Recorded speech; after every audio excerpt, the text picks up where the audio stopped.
JDBC। अब हम लोग को सीखना है क्या है कि जावा डेटाबेस कनेक्टिविटी क्या होता है। जावा में जब हम जावा के थ्रू जब एप्लीकेशन हम तैयार करेंगे, एप्लीकेशन डेवलप करेंगे, तो डेफिनेटली हमें DBMS की ज़रूरत पड़ेगी। इसलिए कि DBMS के थ्रू जो है हम डेटा को ऑर्गेनाइज वे में जो स्टोर करते हैं। ठीक है, DBMS आप डिटेल्स में नेक्स्ट सेमेस्टर में पढ़ेंगे, लेकिन ब्रीफ में मैं बता दूं कि DBMS एक ऐसा कंसेप्ट है जिसमें हम डेटा को ऑर्गेनाइज वे में स्टोर करते हैं और फिर उसके बाद में हम डेटा का ट्रांजैक्शन करते हैं, डेटा को उसमें एंट्री करते हैं, फिर डेटा को वहां से फिर हम क्वेरी करके उसको बाहर निकालते हैं। इस तरीके से डेटा की काफ़ी इंपॉर्टेंस है कंप्यूटर साइंस में। अगर डेटा है तो कंप्यूटर साइंस है, वरना कंप्यूटर साइंस नहीं है। इसलिए कि सारी चीज़ जो डिपेंड करती है वो डेटा पे डिपेंड करती है। जब ह्यूज अमाउंट ऑफ डेटा हो जाएगी तो डेफिनेटली उसको ऑर्गेनाइज करने के लिए कोई न कोई कंसेप्ट की जरूरत पड़ती है। तो DBMS हमें ये कंसेप्ट प्रोवाइड करता है, ये फैसिलिटी प्रोवाइड करता है कि हम अपने डेटा को ऑर्गेनाइज तरीके से उसको स्टोर करें टेबल में, ताकि जब भी हमें उस डेटा की जरूरत पड़े हम उस डेटा को आसानी से क्वेरी करके निकाल सकते हैं। ठीक है, तो आप जावा पढ़ रहे हैं और जावा के थ्रू आपको एप्लीकेशन डेवलप करना है, वेबसाइट्स डेवलप करना है। ठीक है, तो एप्लीकेशन हो, सॉफ्टवेयर हो या वेबसाइट हो, डेफिनेटली डाटा का उसमें एंट्री होना बहुत ज़रूरी है।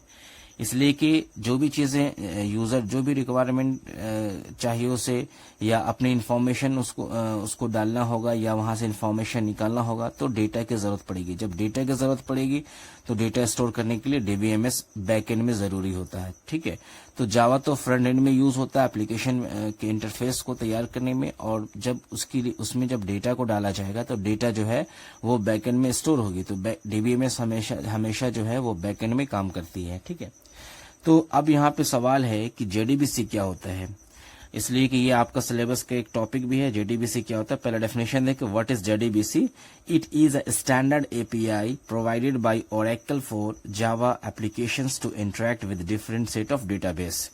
यानी JDBC that is Java database connectivity एक स्टैंडर्ड API है। API बोले तो एप्लीकेशन प्रोग्रामिंग इंटरफेस या स्टैंडर्ड लाइब्रेरी है जो ओरेकल के थ्रू प्रोवाइड किया जाता है। हालांकि ये API या जावा जो है ये सन माइक्रोसिस्टम के थ्रू डेवलप किया गया, लेकिन बाद में ओरेकल ने उसे जब ओरेकल ने जब उसको परचेस कर लिया तो ये ओरेकल के थ्रू हो गया। और ये जो है JDBC जो है ये जावा एप्लीकेशन ये क्या करता है, जावा एप्लीकेशन के साथ इंटरेक्ट होता है डेटाबेस के साथ। ठीक है, तो ये चीज देखना हमें, जो जावा में जो एप्लीकेशन है, आप डायग्राम देखें, जावा में जो एप्लीकेशंस डेवलप किया जाता है, जब इसको हम इसमें से जब हम डेटा डालेंगे तो डेफिनेटली ये डेटा कहाँ जाएगा, ये डेटा जो है DBMS में जाएगा।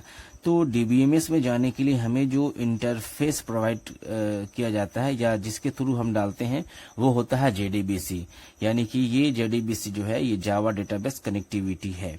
ठीक है, अब इसमें बहुत सारे ड्राइवर्स यूज होंगे। डिफरेंट टाइप्स ऑफ ड्राइवर्स का क्या इंपॉर्टेंस है, क्या उसकी फंक्शंस है, पर्पस क्या है, वो हम लोग नेक्स्ट लेक्चर में पढ़ेंगे। लेकिन हमें यहाँ कंसेप्ट समझना है कि जावा डेटाबेस कनेक्टिविटी क्या होता है। सिंपल है, ये एक स्टैंडर्ड API है, एप्लीकेशन प्रोग्रामिंग इंटरफेस है, जो स्टैंडर्ड लाइब्रेरी भी कहलाती है, और ये ओरेकल के द्वारा प्रोवाइड किया जाता है। और इसका जो पर्पस है, ये Java application to interact with different set of database. ठीक है, डेटाबेस और जावा एप्लीकेशन के बीच में इंटरेक्ट कराता है, उससे हम क्या कहते हैं, जावा डेटाबेस कनेक्टिविटी। ओके, अब इसको हम आगे देखते हैं। डेटाबेस मैनेजमेंट सिस्टम आपको डिटेल्स में पढ़ना है, लेकिन वो नेक्स्ट सेमेस्टर में आप पढ़ेंगे उसको।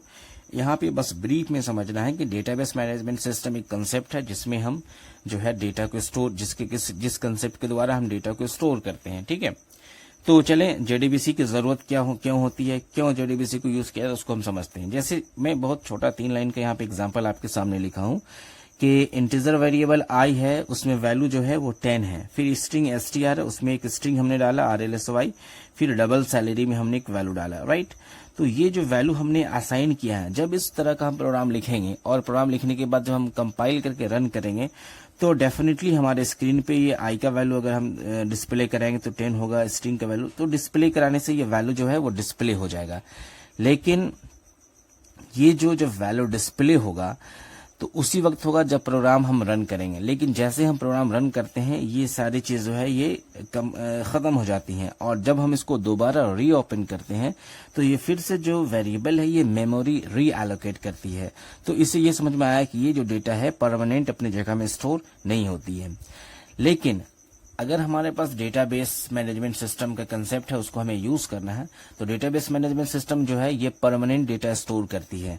तो जेडीबीसी की आप जरूरत को देखें, उसकी इंपॉर्टेंस को देखें। ये देखें एप्लीकेशन जावा का जो सोर्स कोड है, ये एपीआई जो है ये जेडीबीसी के थ्रू जो है ये हमारा डेटाबेस में सारे डेटा को जो स्टोर होगा। मान लीजिए कि अगर आपने एक एप्लीकेशन डेवलप किया, उसमें स्टूडेंट के सारे इन्फॉर्मेशन या एम्प्लॉय के सारे इन्फॉर्मेशन को इस प्रोग्राम के थ्रू आपको रखना है डेटाबेस में, ठीक है। तो ये देखें आप यहां से आप जैसी इन्फॉर्मेशन डालेंगे, अब यहाँ पे जेडीबीसी के थ्रू जो है ये सारी इन्फॉर्मेशन कहाँ आ जाएगा, इसमें डेटाबेस मैनेजमेंट में आ जाएगा। अब डेटाबेस मैनेजमेंट सिस्टम को जब आप डिटेल्स में पढ़ेंगे तो उसमें बहुत सारे different types of tables, forms और रिपोर्ट्स पढ़ेंगे जहां पे हम डेटा को स्टोर करते हैं। मैंने भी बताया था शुरू में कि डेटाबेस मैनेजमेंट सिस्टम कंसेप्ट में क्या होता है, डेटा को हम ऑर्गेनाइज वे में रखते हैं।